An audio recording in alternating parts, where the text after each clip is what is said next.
Hello, it's Cheryl here. This is a replay of a Whimsy Weekend Creative Live number 125, which I originally recorded on the 6th of February over in my Stampin' Up Facebook group. I created two different projects during the live. This particular video is creating project number 2, which features the Grassy Grove stamp set and die bundle. I did create a second project which I've set up as a different video, part 1 of this live, and the link to that video is in the video description below. Now, because this was originally a Facebook Live, I am answering comments as we go through.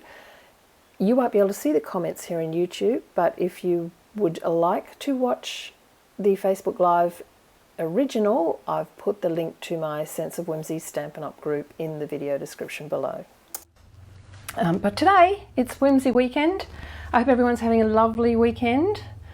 It's beautiful weather here in South Australia, so I hope it's equally beautiful wherever you are in the world. Oh, we've got a few people. Hello, Sharon. Who else have we got coming in? Liney, hello. Lots of people, excellent. All right, so let me bring up my craft desk. So this one's featuring the dies as a silhouette die. So the pieces that I have for this one are again a basic black card and again the same layers for the inside.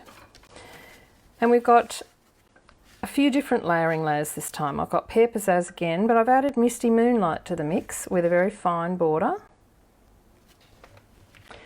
And I've got that was very Aussie sounding, wasn't it? And I've got a piece of black, which I've cut to this size here, so this die is going to fit really nicely inside that piece. And then we've got a piece of white, which does actually go underneath, and that's the bit we're going to colour. And some scraps to do our deers. So let's start off with the we'll start off with the die cutting, because then we'll be able to put our background as we ink it in behind and see if we're happy with it. So we'll start off with the die cut part. Now, here's a little tip for you as well. What I did with the die cut was I cut it down. I die cut it out of a big sheet of cardstock, and then I cut it down to quite close in around. So it's a little closer than this one. I don't have one the same. Let me see. See on this one, you can see it's a little closer, but it's still, even though it's closer, it's still the same measurements to suit in A4 card. That's brilliant. But I keep this in with my dies normally, not my stamps. And then if I have designer series paper like this, I can come in and I can have a look and I can see where I want to put. So you don't have to do all the inking that I'm about to do. You could line it up and then you know where to cut your designer series paper for whatever sort of design that you want in the background. So that would be a similar to design to what we're doing today if you wanted the green in the foreground. Or you could put it up here and you could stamp exactly the same way we're going to stamp in the foreground, and you'd still have your beautiful yellows and pinks in the background.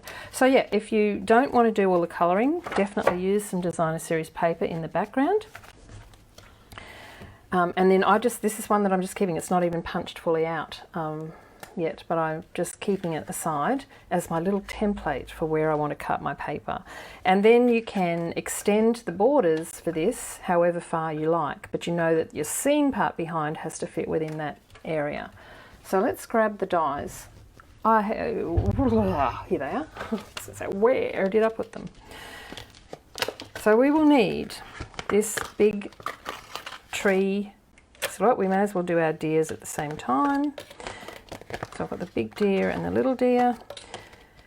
Right, anyway, let's keep moving. Keep moving, Cheryl. So I've cut this one to the size that I want, so I'm going to actually put my die in the center and go ahead and die cut it. Now I am not going to tape this down because I don't want it to rip.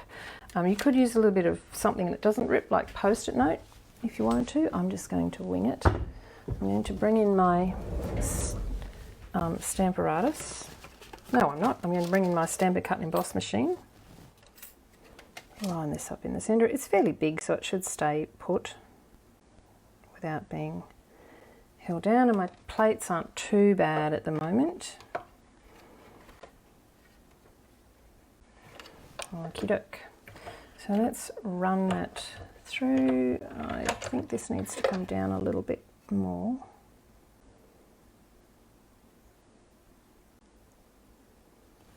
Like that. And we'll run that through. Now, I will run it through a couple of times just to make sure that it's cut fully.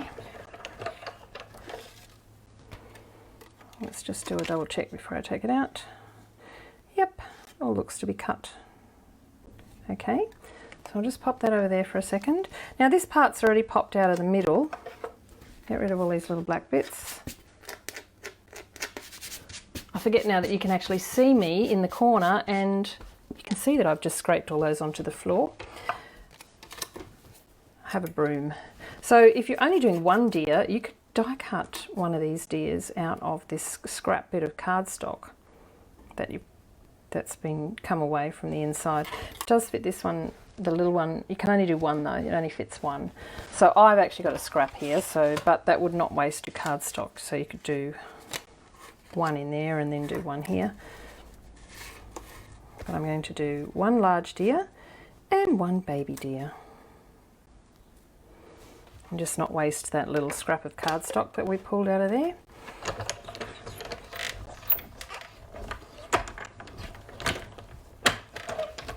And that's our die cutting done.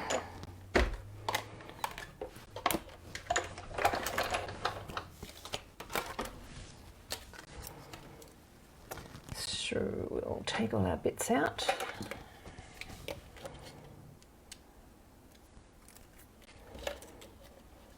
Aren't they cute? Something keeps flashing. I must keep going off camera. You're home now. Yay, you can watch the second one, Mary. Just about to do. It's a 2-for-1 deal today. Well, not really. It's 2 for 2. This one, we'll grab the brush. And I will just, I should have a mat here somewhere, but I don't know where it is. Here it is.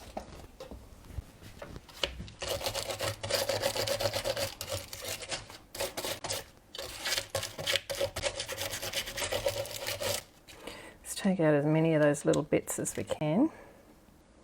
Oh, that worked pretty well. Look at all the bits on here. So I don't need to throw those on the floor now. I can actually tip them into my rubbish bin. So I think we must have missed just a couple. Whoops. This is the...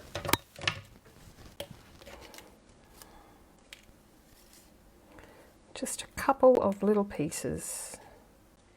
Okay, so we've got our piece cut out ready to go, and we've got our 2 deers cut out ready to go. Now we can start the fun bit, which is the colouring. So we're going to start with our mound, this grassy mound. Now we will use the Stamparatus. I told a lie, we are going to use it again, and now I have no idea where I put it. Here it is. Because we're going to use that same technique to create our grassy mound. So let's get that out.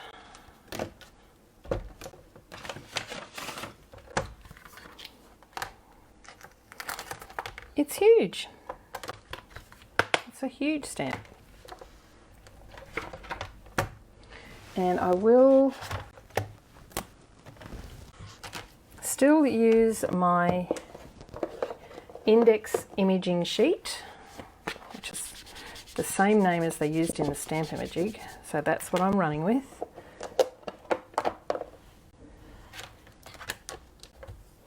Pop down with the initial in the corner, work over to this side,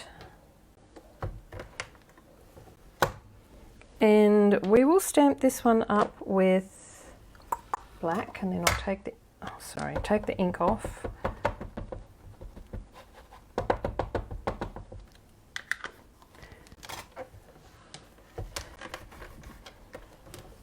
Okay, so we've got our index image.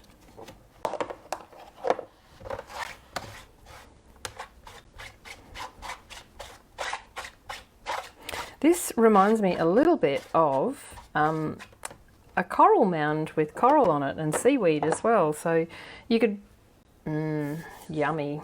You could probably double use this for some of the sea type stamp sets as well, because it really does look like coral and rubble and seaweed. Well, that's what I reckon anyway. I'm looking for that piece of white cardstock. Is what I'm looking for. Here it is. So the piece of white cardstock is less in size than the black sheet, so that when we go to put it behind, we can make sure that none of it shows from behind the black card when we layer it up. So I'm going to stamp this piece. You can see even if you stamp it right to the bottom of the white sheet, it's going to show nicely. So let's bring our white sheet in here, and it fits really nicely along the bottom of there.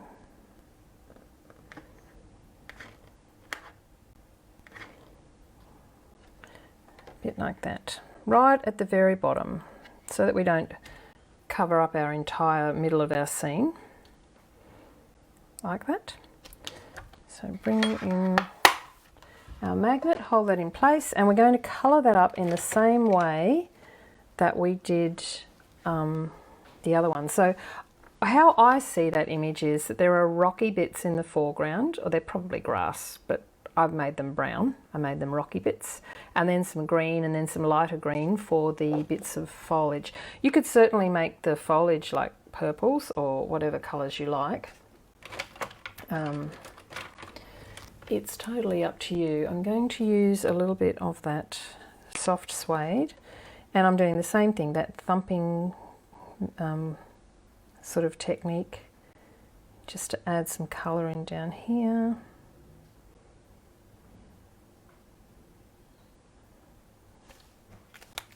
I'm going to stamp that.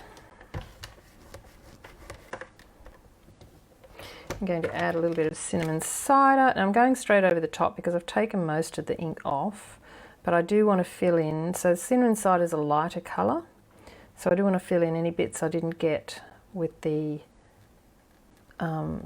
soft suede, so I'm basically doing the whole lot. And then it leaves all those holes, which is great. And the rest of it is going to be greens. And again, I might use Mossy Meadow this time. We didn't use that before. It's Mossy Meadow. And I want this to be different greens, so we'll just pop little bits of colour down here, there and everywhere. And it is going to look atrocious until we actually get all of our colours in. So what about a little bit of old olive?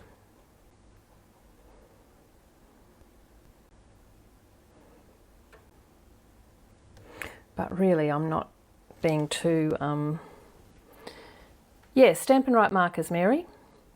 Hello, Anne, it's nice to see you here. No worries, Monica, we'll see you later on. And the index imaging sheet is just a piece of polypropylene sheet, which you can get from any stationer usually. Officeworks here in Australia have them. It's quite large. I think they're quite a large sheet in Officeworks, so you get about 4, cut them down, and you need a strong guillotine or you need a nice strong pair of scissors to cut it. The straighter you can get it, the better, and this piece here really does need to be at a right angle. So if you've got a knife, don't use your Stampin' Trimmer to cut it. It won't work. You do need a guillotine. I think Officeworks will cut it down for you if you ask nicely. They'll charge you, but they'll probably cut it down for you. You just need to ask, or any of those office type places, and they will cut it down for you. So just measure what this measurement is. I think it was 17.5 by 17.5 centimetres is what I cut mine to. But you would even go to 18 by 18 centimetres. And Yeah, I found them in all different sorts. There's a ribbed one, there was a ribbed one in one that was a binder cover actually. So it was sort of a ribbed, I don't think I've got any of those left because I do tend to give them out when people buy the Stamparatus from me. I give them an index imaging sheet because for me it's a fantastic tool and certainly makes life so much easier with your rubber stamps to get them in exactly the right position. What other colour can we use? What about a little bit of Granny Apple Green? Okay, so Granny Apple Green's the lightest colour, so we can go over everything now with Granny Apple Green, or the top parts anyway. And we've already got the darker colours down, so this is just going to fill in any gaps with the Granny Apple Green in behind. So normally you would work lightest to darkest, but in this instance I've gone the other way. And as long as Granny Apple Green's not that light, and then if you think you've got contaminated end, just clean it off, but you can see that's still fine. So let's stamp that down. And we've got a nice grassy knoll. It's got a little bit of white in here, but we're going to fix that in a minute. So I'll clean this off.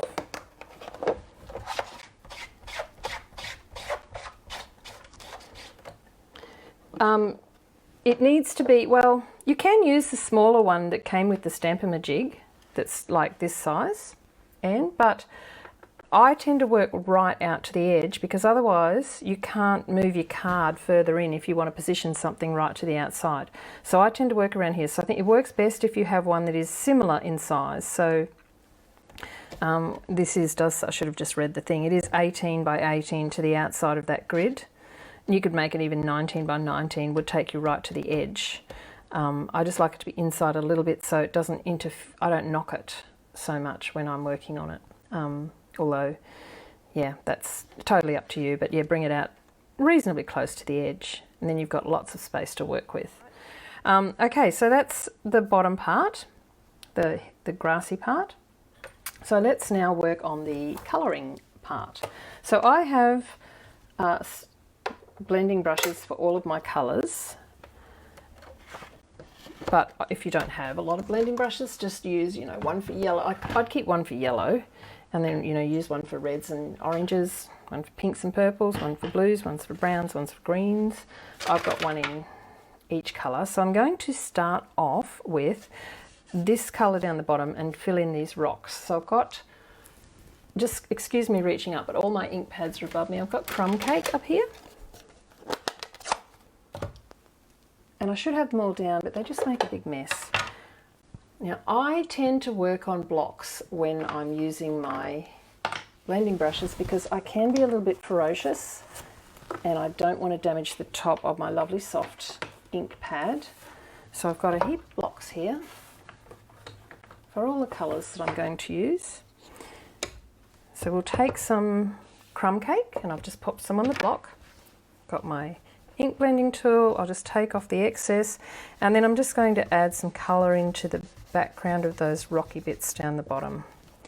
Now I'm using crumb cake because it's a lighter colour, so it's not going to obscure any of the texture. It may, these are all water-based inks, so it may blend it just a fraction. Oh, excellent. Excellent, Wendy. In your spare time when you've got all this moving in and sorting out to do in your new house.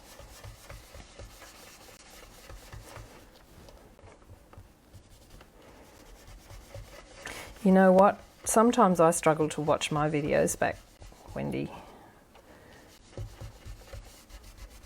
It's a really good thing to do when you're really tired but you can't quite go to sleep. So watch my videos, they're guaranteed to put you to sleep.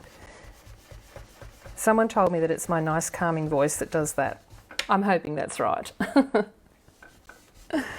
All right, so we've coloured in the base. Remember, a lot of this is going to be covered. So you can check here if you like and see how much will be covered. So that's something to, so it's just going to be a little hint of brown along the bottom. Okay, so now we can go ahead and put our sunset or sunrise, whatever you want to call it, colours in the background. So we'll start with the lightest colour and we'll work outwards. So I'll start with Daffodil Delight. Daffodil Delight. Put some on a block. Grab a Daffodil Delight or grab a yellow ink blending brush. So these come in sets of 3. So if you're starting out with these, my first advice would be to get at least 2 sets of 3, and then you can sort of, you know, at least keep one aside for yellow, because once it gets darker, the ink, you can clean them by rubbing a lot off or washing. I don't wash mine under the water a lot, but you can wash them under running water. Apparently, I haven't done that for mine. I just leave the ink in them. So I'm going to take off the excess, and then I'm going to start. I'm going to turn this upside down. I don't want to come too far into my plants. Now, originally I thought about masking this, and I did try masking it, but it created a little white line, which I did not like. It looked very fake. So I want the ink to blend into the green a little bit. So I'm going to start by just letting it blend, but not working right down into the green. So I'm going to start with some yellow for my sun. Now remember, you can go back in and add more colour at any time, so try not to be too distressed about it to start with. I'm putting it off to the side, as you'll notice. I didn't want it right in the centre. So that's my yellow. So I'll put this aside because I'll probably need to come back in and use that again. So there's plenty of ink still on there. Next colour up. Oh, what did I use next? I think I used some pale papaya. I used a lot of inks. You don't need to use this many, but you know, it's up to you. Just depends how many sunset colours you want. So we've got pale papaya.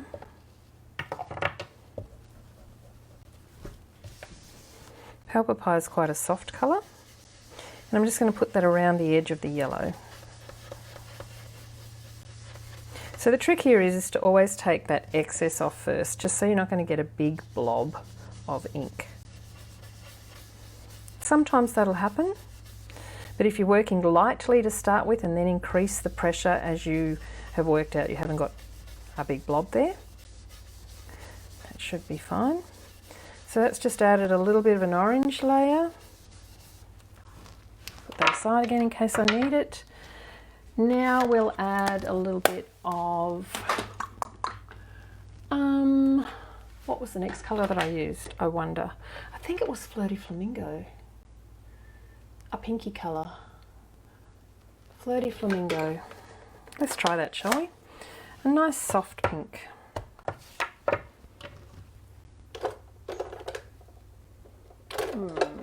Yes, I do. Oh, well, it's not that soft on there, is it? I might have re-inked all these. Better be careful. I end up with a blob. I'll take quite a bit of ink off there until I see how dark it is. Remember, nice and light, and then as you work out how much colour is in your brush, bring it around.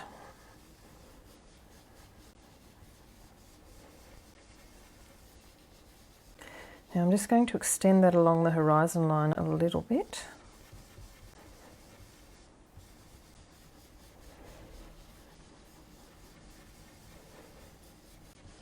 Just added a bit of pink in there. And then I think we'll use a little bit of Highland Heather. Oh, thank you, Bridget. This is my favourite part, Mindy. Yes, me too. It's the most non-stressful thing to do. Is that crafting or rewatching, Wendy? I'm hoping that I'm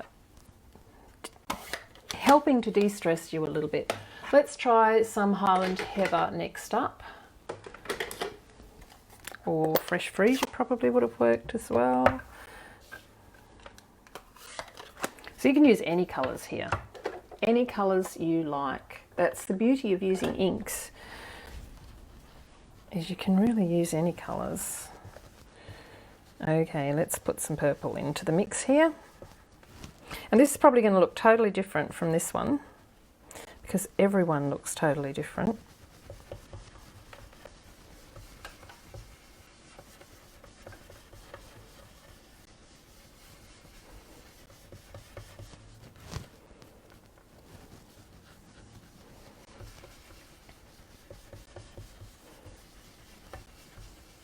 Now you can see I'm getting a little more heavy-handed here. I want it to be a little bit darker because we're now moving into the extremities of the sunrise, and so generally that's pretty dark around the edges. And I'm going to add some balmy blue in next, which is going to bring the blue tinge in. Put that aside for a wee minute. Let's have a look for some balmy blue. I'm going to go from balmy blue to misty moonlight. That's a pretty big jump. So it's quite a light ink to a very dark ink. So we're moving into the darker areas quite quickly. That's not balmy blue. Misty moonlight, I'll need that one in a minute. Balmy blue. And balmy blue is a lighter colour than Highland Heather. So I'm going to use the darkness of the Highland Heather.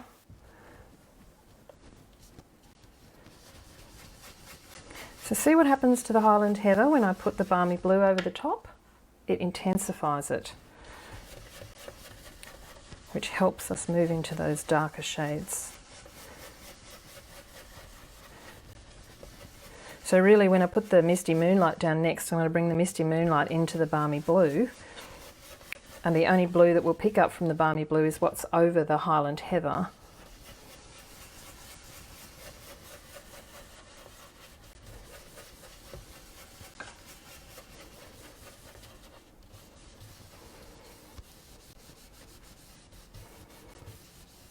And the misty moonlight's going to go all the way around the outside. So let's grab that ink pad, Misty Moonlight.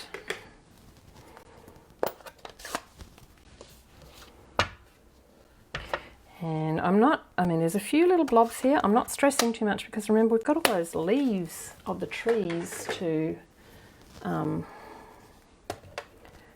hide lots of things. So,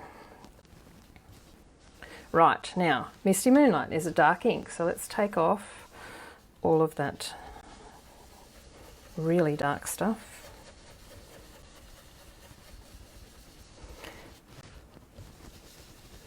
And move around to the edges of the card.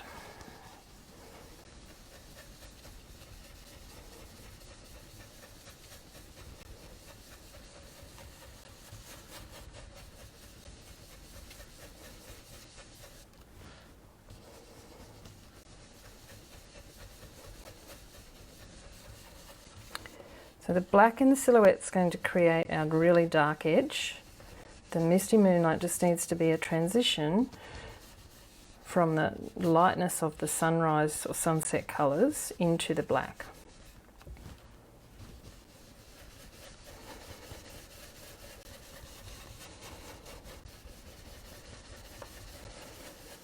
So I've got some marks here, but they'll be covered over. So now the purple has sort of disappeared on one side, but that's okay because this is where the leaves are going to go here. So let's have a little look and see where we stand so we know where to add more colour. So this is what we've got so far. So I know that I need to intensify these colours here in particular just a little bit. And I probably want this colour up here and here to be a little bit darker in the Misty Moonlight. So let's do that to start with.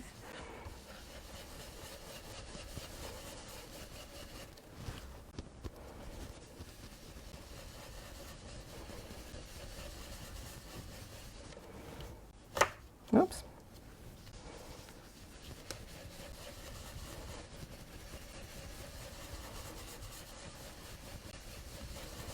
There we go, so now you can see we're really getting some nice darkness in there. Let's put a little bit more over this other side here.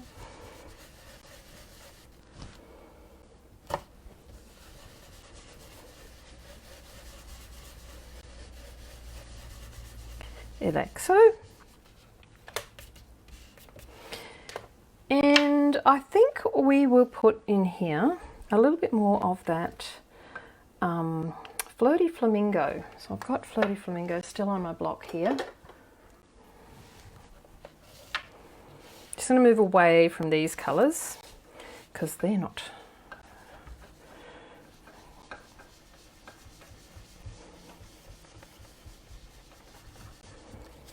Oops. I really like this purple here, so I don't want to cover all that over. I'm going to blend. We've lost the pale papaya totally. I may as well have not put that in, I don't think. It did tone down the edges of the yellow, but it's all about building the colours up. So every colour layer that you put down is going to help build those colours up. Let's see what that looks like. We might just grab a little bit more of the Highland Heather, because that does create a lovely dark.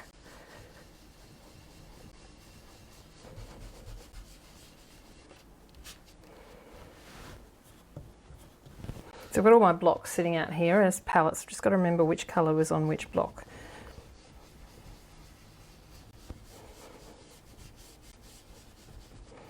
Okay, let's have a little look and see what that looks like once we put.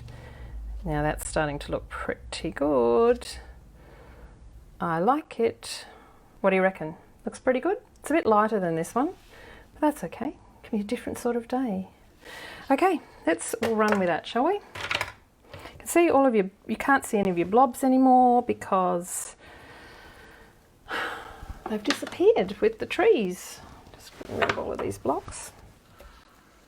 So I'm going to stamp my sentiment before we do any other gluing, but we need to position our little deers first so we know where to stamp our sentiment. So when you die cut the deers, they come out like this. This is the way they come out, facing that way. See you later, Sharon. Thank you. And I've probably missed a lot of comments in there. I'll have a look at them later. I'm only seeing 4 at a time, so I have to be quick to catch them. So the deers, I want my deers to come the other way because of the way that my card is set up, and this little deer is going to be in here. So I'm just going to flip it over. I'm going to grab my bone folder, which I did have out here somewhere, and now I can't see it. Here it is. Because when, you know, when we die cut these dies and they end up with like that piece of white stuff which has come off my plate, but also a little ridge. So I'm just going to take those ridges out of my deer that are usually on the back side of them. And now that should flatten out, take out any marks that were on that deer and just make him a bit flatter, her a bit flatter. And then same with the baby, who's also going to go this way.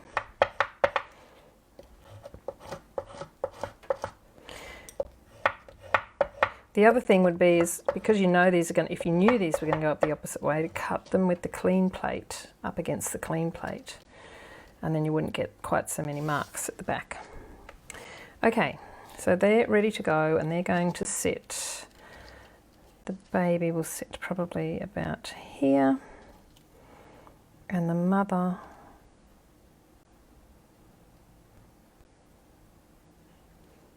somewhere like that.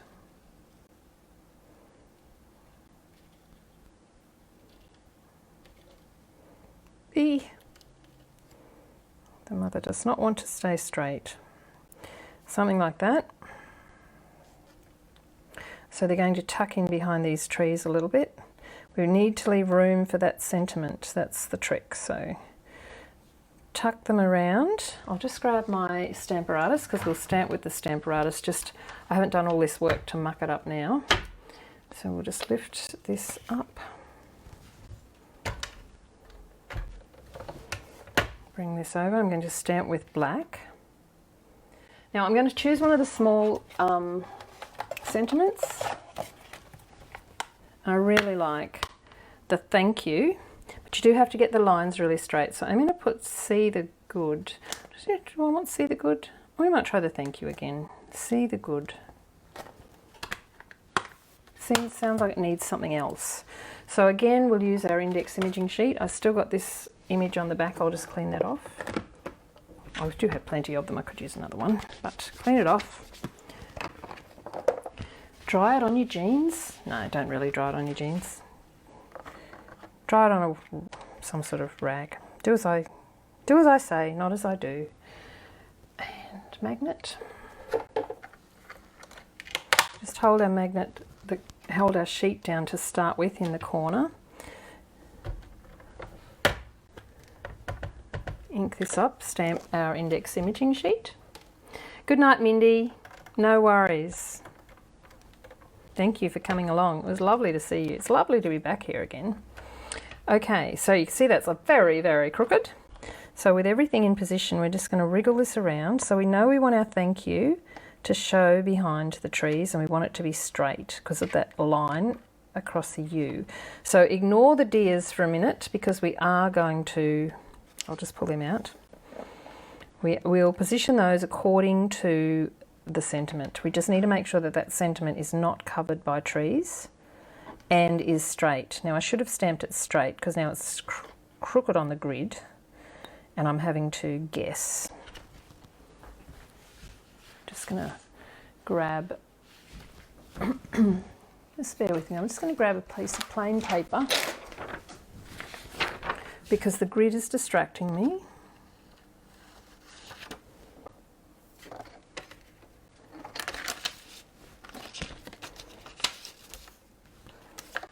And now I don't have to worry about the grid. I'll pop this back down where it goes. And now I'll be able to line these lines here up top and so that they're the same, so they're not crooked. We'll get as close as we can to the trees and still stay straight. Does that sound like a plan? There we go, that's up pretty close, and I think that's reasonably straight. Maybe, what does it look like through the camera? Does it look straight? Anyway, that'll do. We'll pull our trees away, plonk our magnet down, and ink up our stamp again, and stamp.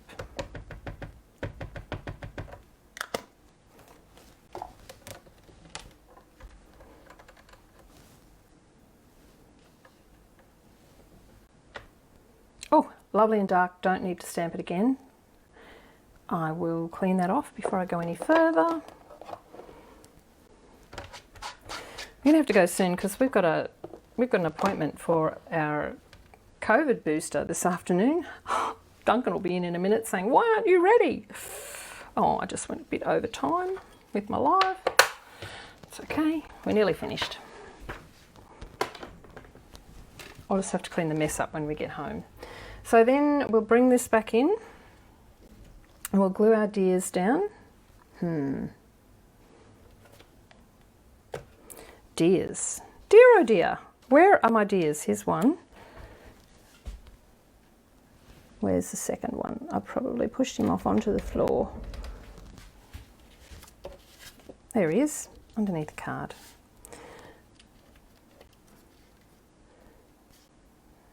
So we'll place this here and we'll put our deers in place. You know, it's not, I don't think it is straight, you know. Maybe it's just my eyes. I don't think it is straight. Never mind. Never mind. We can bring this deer up to here, like so. And now our baby deer will go in behind. Once we get them in position, we'll glue them down and then we'll be able to glue our bit over the top. So something like that. Okay, pull those away. Come in with a little bit of glue and this little one can go down first. You don't need much glue.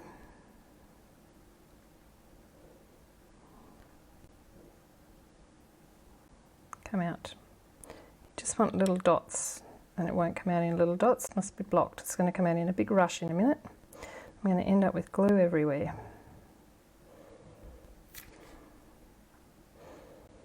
And we do need to try and attach his leg. Now I could have used a glue sponge. I should have used a glue sponge here.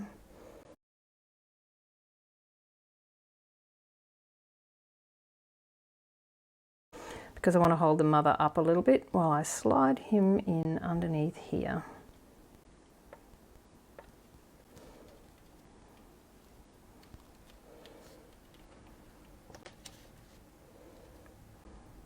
Yeah, I think that's a little on the side, a little sideways. And then the mother deer can come in here.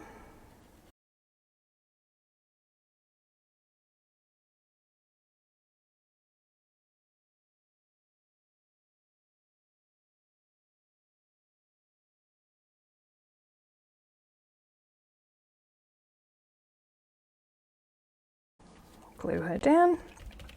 And then to glue this on, let's see if we've got them positioned fairly correctly.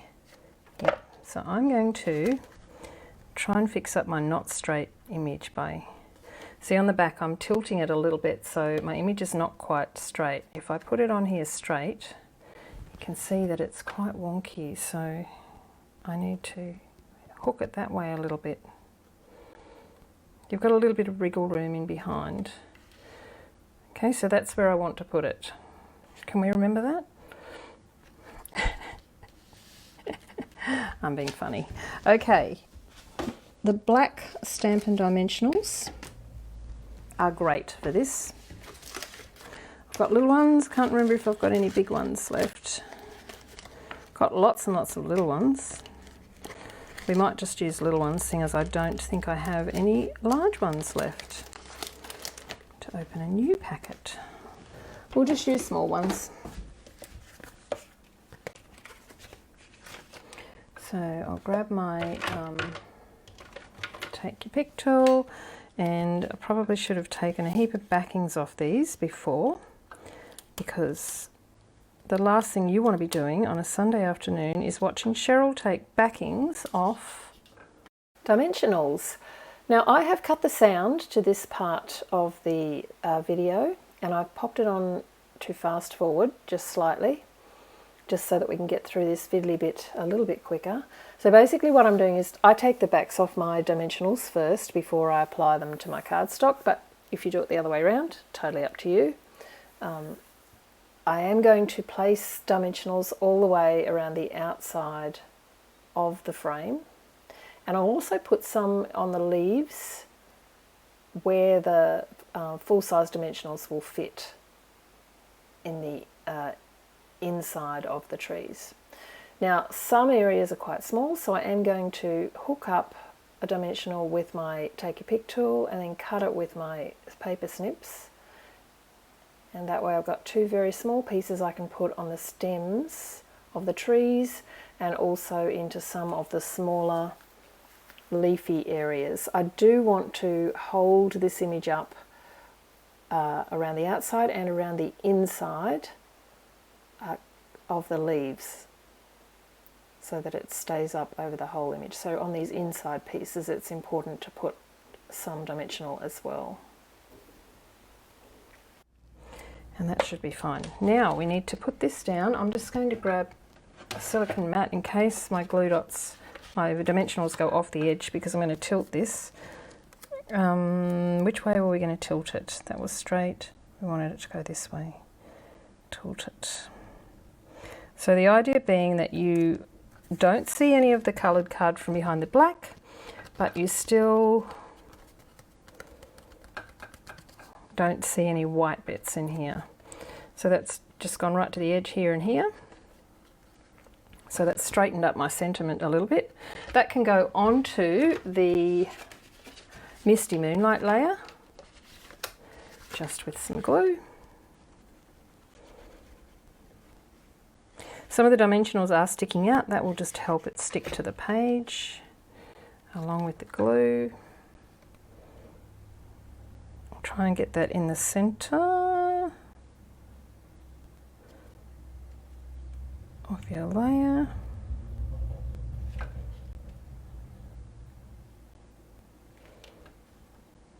Like that.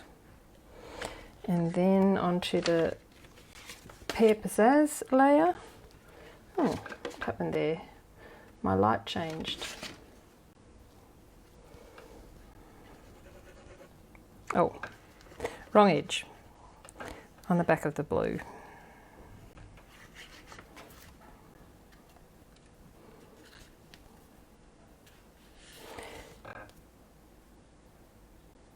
This is a very fine border, like so. And then once that's dry, I'll pop it onto the basic black card. Hopefully it's dry.